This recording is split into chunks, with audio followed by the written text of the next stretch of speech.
ఈ రోజు ఆదిలాబాద్ లో లవర్ వేరేవాడితో చాటింగ్ చేస్తున్నాని ఆమె కత్తితో పొడిచి చంపేశాడు. రక్తపు మడుగులో ఉన్న ఆమె పక్కన కూర్చొని పోలీసులు వచ్చే వరకు ఎదురు చూస్తా ఉన్నాడు. విషయం ఏంటంటే మీకు పెళ్లి 10 సంవత్సరాలు అవుతుంది, భర్తతో డైవర్స్ అయిపోయింది. ఈ వ్యక్తితో సంవత్సరం నుంచి వివాహిత సంబంధంతో ఉంది. అయితే వేరేవాడితో చాట్ చేస్తున్న అనుమానంతో ఇంత దానం కొడికట్టాడు. ప్రతి దానికి చంపడమే సొల్యూషన్ అనుకుంటే భూమి మీద ఎవరు మిగలరు. చంపితే ఏం సాధిస్తారో కూడా అర్థం కావట్లేదు. ప్రస్తుతం పోలీసులు అతను అరెస్ట్ చేసి లోపల ఏం జరిగింది. సో కోర్టుకు వెళ్తాడు, మళ్ళీ 3 నెలలు బయటకు వస్తాడు. ఇదే రిపీట్ అవుతుంది. అంతేగాని హత్యలు ఆపే ప్రయత్నం అయితే న్యాయస్థానం చేయట్లేదు. మరి చూడాలి న్యాయస్థానం వాడికి ఎటువంటి శిక్ష విధిస్తుందో.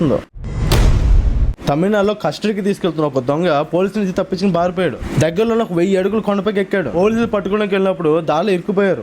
అగ్నిమాపి సంస్థ వాళ్ళు వచ్చి పోలీసుని కాపాడడం జరిగింది. అసలు ఈ దొంగపై ఇప్పటికి 100 కేసులు ఉన్నాయి. ఎన్నో మర్డర్లు చేశాడు, ఎన్నో మానభంగాలు చేశాడు. లాస్ట్ కి 2 భార్యాభర్తలను కట్టేసి వాళ్ళ దగ్గర 18 తులాల బంగారం ఎత్తుకుపోయాడు. మరి ఇలాంటి దొంగని కస్టడీలో ఉన్నప్పుడే సరిగ్గా చూసుకోకపోతే ఇక బయట ఉన్న దొంగలు ఏం పట్టుకుంటారు వీళ్ళు? Literally shame on police department. ఇలాంటి దొంగలనే పట్టుకోలేనప్పుడు ఇంకా పెద్ద పెద్ద క్రిమినల్స్ నే పట్టుకుంటారు. ప్రస్తుతం పోలీసులు 10 బృందాలుగా ఏర్పడి దొంగను వెతుకుతా ఉన్నారు.